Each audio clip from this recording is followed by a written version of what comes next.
नमस्कार दोस्तों मैंने अभी अभी नेटफ्लिक्स पर सिकंदर का मुकद्दर नाम की नई मूवी को देखकर कंप्लीट की है। 2 घंटे 23 मिनट मूवी की टोटल लेंथ है। Written and directed by Neeraj Pandey, जिन्होंने स्पेशल ऑप्स, फ्रीलांसर जैसी शोज बनाए हैं हॉटस्टार के लिए, जो मेरे पसंदीदा रहे हैं।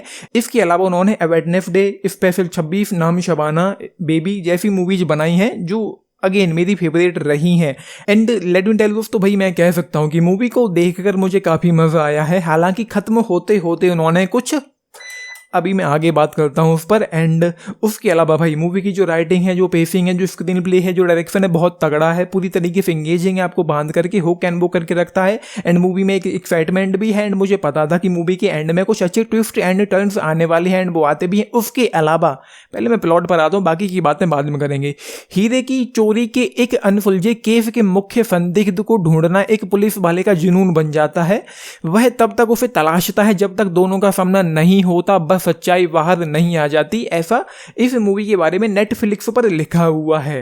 कहानी जो है वो ठीक ठाक है, मतलब जो मेन जो सेंट्रल आइडिया इस मूवी का है वो ठीक ठाक है। हीरे की चोरी होती है, 15 साल तक वो पुलिस वाला उस बंदे के पीछे पड़ा रहता है। एंड देन उस दौरान क्या क्या होता है वो सब इस मूवी में हमको देखने को मिल जाएगा। शुरुआत में एक सीन था मूवी में, जब जो किरदार है जसविंदर सिंह का, जो पुलिस वाला है, जिमी शेरगिल ने जिसको प्ले किया है, उस हीरे की चोरी के बाद जो संदिग्ध थे, जो सस्पेक्ट थे, उनसे वो कहता है कि मुझे इंस्टिंक्ट आ रहे हैं कि तुम लोगों ने कुछ ना कुछ किया है। एंड वो अपने 100% ट्रैक रिकॉर्ड की बात करता है। एंड हो सकता है कि आप लोग ये सोचो कि अब तक ये हमेशा 100% सही रहा है, तो हो सकता है इस बार गलत हो, लेकिन मेरा टेक थोड़ा अलग था। मुझे यकीन था कि अगर इसका इंस्टिंक्ट है और अभी तक 100% ट्रैक रिकॉर्ड रहा है तो इस बार भी ये जरूर सही होगा। एंड उन लोगों की शक्ल देखते ही मुझे लग गया था कि कहीं ना कहीं यार कुछ ना कुछ दाल में काला है। एंड वो चीज़ें जाकर के क्लाइमैक्स में पता चल जाती, जो मुझे पहले से डाउट था। मुझे भी डाउट था कि ये हो सकता है, एंड क्लाइमैक्स में जाकर के वैसी चीज़ें होती भी हैं।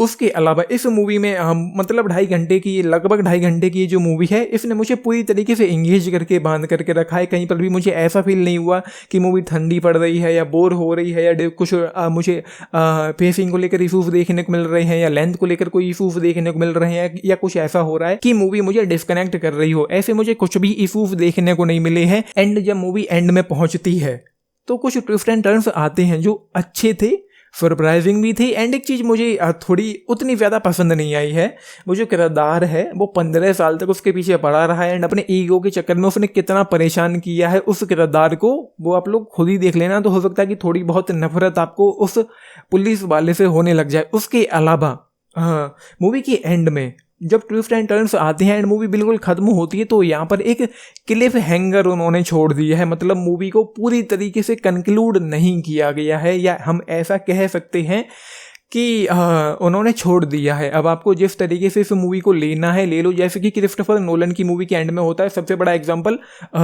इंसेप्शन का हो सकता है। आप लोग ये समझ लो कि इसका जो वो टोटेम था, जो वो घुमाते थे, ये सपना है या रियल है। जैसे मूवी का जो एंड था इंसेप्शन का, कुछ ऐसा ही इसको भी मान सकते हैं कि उन्होंने ज़ाहिर सी बात है जो चीज़ें हुई थी 15 साल तक जो केस का जो हुआ था, उसके बाद उन्होंने कुछ ना कुछ चीज़ें कर ही ली होंगी, संभाल ही ली होंगी अपने तरीके से। तो वो था, तो हो सकता है कि सेकंड पार्ट इस मूवी का ना भी आए, एंड हो सकता है कि आ भी जाए। लेकिन मुझे तो यही लगा है कि इंसेप्शन की तरह उन्होंने इस मूवी को छोड़ दिया है। आप लोग जिस तरीके से लेना है ले लो। उसके अलावा मुझे जैसा कि मैंने कहा, मुझे काफ़ी मज़ा आया है मूवी को देखते हुए। एंड कुछ चीज़ें जो हैं वो समझ में आ गई थी कि ऐसी ऐसी चीज़ें हो सकती हैं, एंड वो होती भी हैं। एंड ठीक है, चीज़ें कुछ अगर समझ में आ भी जाती हैं तो कोई बड़ा इशू नहीं है। उसके अलावा जो कहानी है, जो सेंट्रल आइडिया है उन हीरों की चोरी का, वो आई गेस थोड़ा और बेहतर हो सकता था, चीज़ें थोड़ी और मज़ेदार हो सकती थी। स्टिल नेवरदलेस मैंने मूवी को पूरी तरीके से एंजॉय किया है। सबसे बड़ी बात यहाँ पर यही है कि बोर नहीं कर पाती है, डिस्कनेक्ट नहीं कर पाती है, लेंथ को लेकर, पेसिंग को लेकर इशूज़ नहीं है। डायरेक्शन जो है वो और बेहतर हो सकता था, क्योंकि जो चीज़ें हैं वो थोड़ी बहुत समझ में आ गई थी। उसके अलावा इस मूवी में जो परफॉर्मेंसेज हैं, चाहे जिमी शेरगिल हो, अविनाश तिवारी हो, तमन्ना भाटिया हो, सभी का ही अपना अपना काफ़ी पसंद आया है। मुझे काफ़ी अच्छा लगा है उनको स्क्रीन पर देखते हुए। उसके अलावा यहाँ पर अगर मैं गलत नहीं हूँ तो ज़ारा खान देखने को मिलती हैं।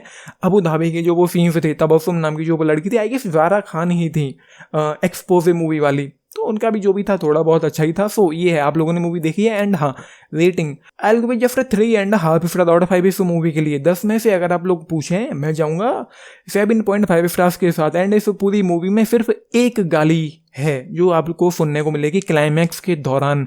बाकी आपने मूवी देखी है, अपने टिप्स जरूर लिख बताना। एंड लाइक शेयर सब्सक्राइब भी करना चैनल को। वीडियो खंड this is Nitish, thank you.